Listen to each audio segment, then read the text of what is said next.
professional golfer with competence is a little bit dangerous because they can accomplish and do some pretty extraordinary things, and that's where I was. I had a ton of confidence. I was never one, even after winning the Open Championship, never was one to say, "Well, I'm going to win this week." He was gutless. That's what some said about Bill Rogers, but the real story is much darker. 5 golfers didn't just beat him, they broke something inside him. This is how the world's best golfer in 1981 became burned out by the late 80s. You are about to discover the 5 men who caused this, and what you find out will reshape how you see Bill Rogers forever. If you want to support this video, please use the hype feature right now. Your hype helps us reach more people who love golf history. By 1988, Rogers was done. He left professional golf and didn't miss it one bit. The game had taken everything: his joy, his peace, his love for the sport. All that was left was a man who chased money around the world to stop feeling the pain. Number 5 is Andy Bean, and Bean was the catalyst of everything that came after. In 1978, Bill Rogers was still having fun with the game. He was a young pro enjoying the tour and the lifestyle. But on the first Monday in July at Butler National Golf Club in Illinois, everything changed forever. Andy Bean was behind Rogers going into Sunday. Bean was massive, 6'4". On Sunday, Bean blazed to a 66 and caught him. They went to sudden death. Bean parred the first extra hole. Rogers could not match it. Bean won. Rogers described this as a disrespectful reminder. Not unfair. Disrespectful. It meant the game owed him something. Rogers saw something terrifying. He saw that fun was not enough. Fun would get you beaten by hungrier men. So he decided to become a world beater. That loss killed the fun version of Bill Rogers forever. Rogers could not stand Bean because Bean showed him the honeymoon was over. After Butler National, golf became pure work. It became a desperate struggle to avoid the feeling of disrespect. This mindset would fuel his incredible 1981 run, but it also planted the seeds of his eventual destruction. Eventually, the soul begins to rebel against endless grind and pressure.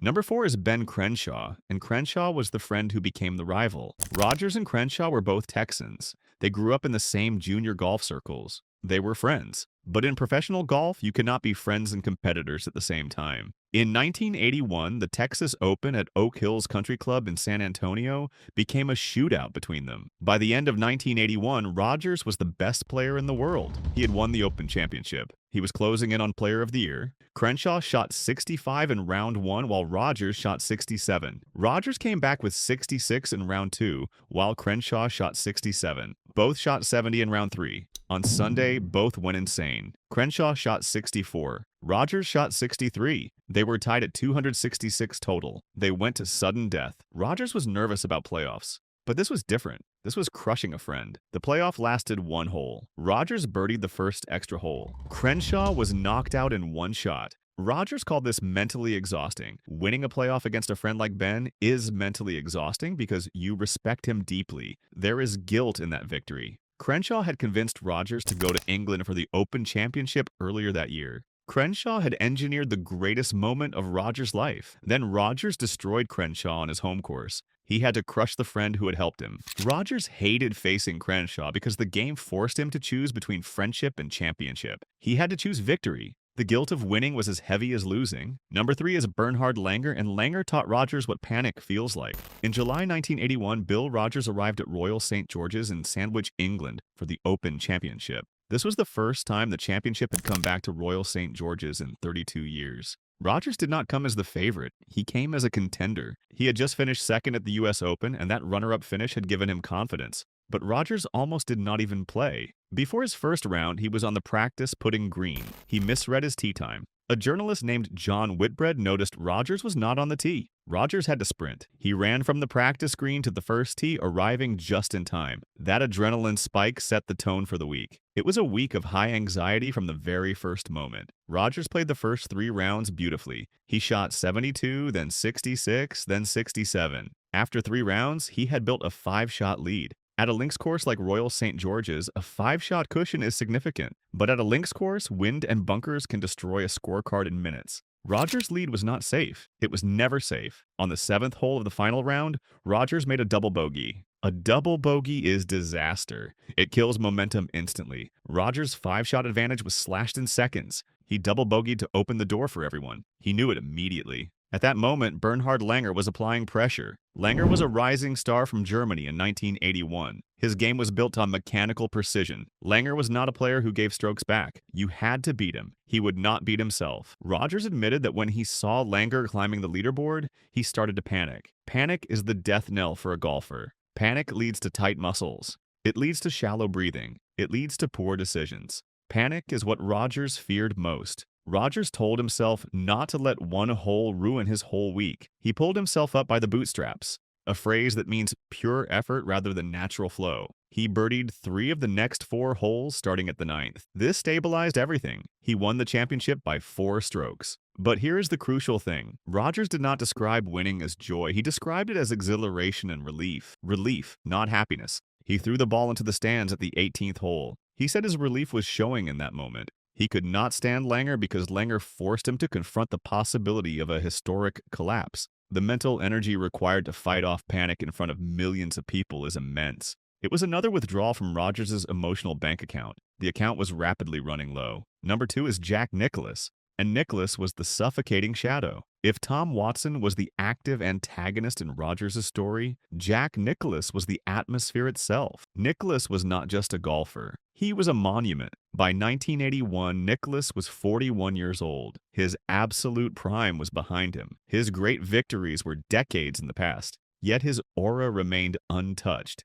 He was the golden bear. He was the benchmark for everything. At the 1981 U.S. Open at Marion in Pennsylvania, Rogers played brilliant golf. He shot 70, 68, and 69. These were excellent rounds. He was in contention going into Sunday. He was playing well enough to win his first major championship. But the leaderboard told a different story. George Burns was ahead at 7 under par. David Graham was at 4 under. Rogers was at 3 under. But right behind Rogers, just 1 stroke back, was Jack Nicklaus at 2 under par. Seeing Jack Nicklaus' name on that leaderboard was a nightmare scenario for Rogers. He was trying to win his first major championship. The last thing you want to see is the greatest golfer who ever lived just 1 shot behind you on the final day. Rogers openly discussed the intimidation of seeing Nicklaus' name. This is a phenomenon called scoreboard pressure. But with Nicklaus, it was different. It was mythological pressure. Rogers said it clearly. Jack Nicklaus is the benchmark for everything we did. That word benchmark is significant.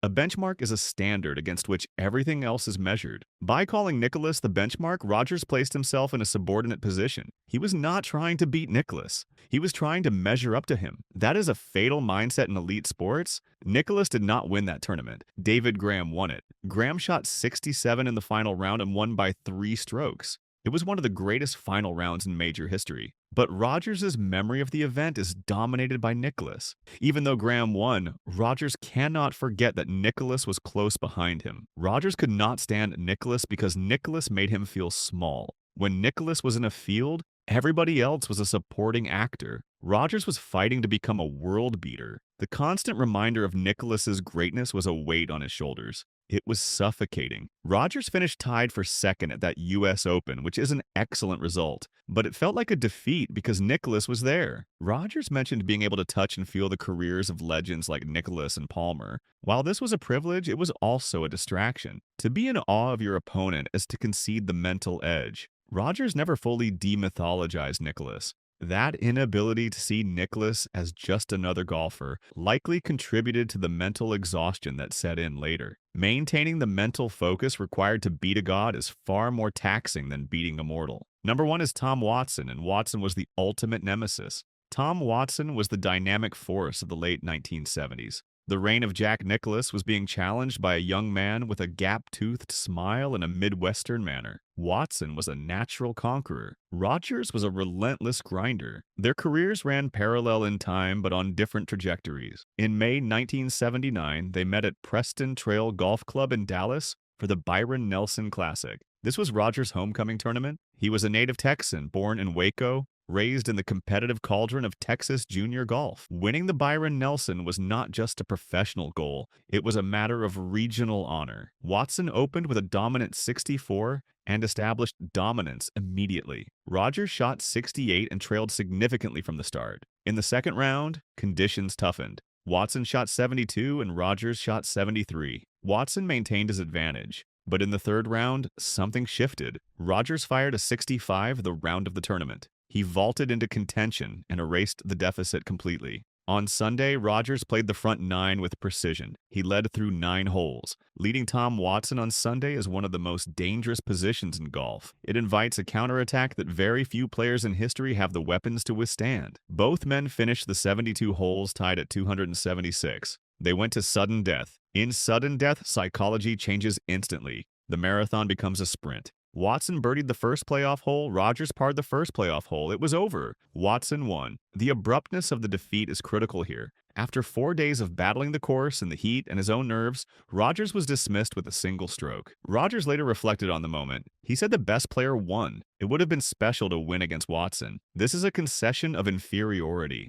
It suggests that Rogers viewed Watson not as a peer to be beaten, but as a superior force to be survived. That mindset is fatal to championship golf. When you think your opponent is better, he becomes better. Watson did not stop at Preston Trail. Rogers noted that Watson did away with him several times. This repetition breeds a specific type of competitive fatigue. To play your absolute best, to fire a 65 in a major tournament, and still lose to a birdie on the first playoff hole is demoralizing. It reinforces the idea that good is the enemy of great. Watson was winning money titles. Watson was winning Player of the Year awards. Watson was the standard bearer. For a grinder like Rogers, who had to pull himself up by the bootstraps, Watson's natural flair was a source of constant irritation. Watson represented the unjust distribution of talent. It is a reality that every professional athlete must confront, but very few accept it gracefully. Rogers could not stand Watson because Watson was inevitable. Watson was destiny. Watson was the force of nature that could not be stopped.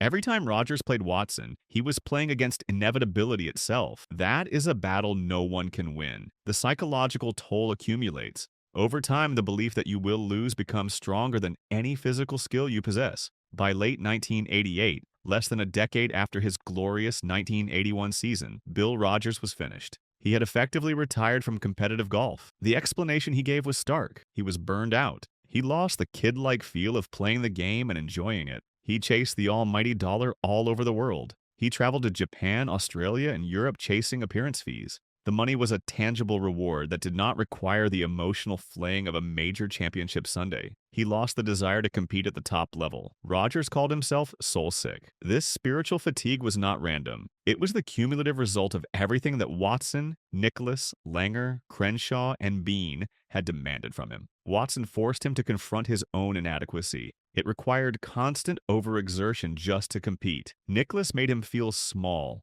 It required him to carry the weight of history on every shot. Langer introduced him to panic. It kept his nervous system in a state of fight or flight that became chronic. Crenshaw exacted an emotional tax, forced him to suppress his humanity to win. Bean stripped away the joy. It turned golf into a grim pursuit of status. The 1981 season was magical. Rogers managed to synthesize all these traumas into fuel. He used the world-beater attitude from Bean to crush the field at the Open. He used the fear of Watson to sharpen his focus. He used the friendship with Crenshaw to get to England in the first place. But fuel burns. In 1981, Rogers conquered these men. He beat Watson at the match play. He beat Nicklaus at the Open Championship. Nicklaus finished well back. He beat Langer down the stretch at Royal St. George's. He beat Crenshaw in a playoff. He became the world beater that Bean had forced him to be. But the victory was Pyrrhic. The cost of standing toe-to-toe with giants was his love for the game. He won the battles but lost the war. By 1988, the tank was empty. Rogers left the tour and didn't miss it at all. He left the arena to the Watsons and Langers who were built to endure the heat that burned him alive. This is the psychology of a true supernova. You ascend to the absolute zenith. You touch perfection, but the air at the summit is too thin to breathe. Bill Rogers achieved greatness. He became PGA Player of the Year. He became Champion Golfer of the Year. He was a Ryder Cup hero. He won major championships. He beat legends. But his mindset had poisoned something deeply sacred. It had poisoned his love of the game itself. He proved that you can have everything golf offers and still feel empty. You can stand at the top of the world and still feel like you are drowning. That is the real tragedy of Bill Rogers. Not that he failed, not that he lost, but that he succeeded and found the summit to be unbearable. If this story resonates with you, please like this video. Subscribe to this channel for more deep dives into golf history. Leave a comment telling us which rival's story affected you the most. Because these 5 men did not just break Bill Rogers, they revealed a truth about excellence itself. Excellence demands everything, and sometimes everything is more than a human soul can bear.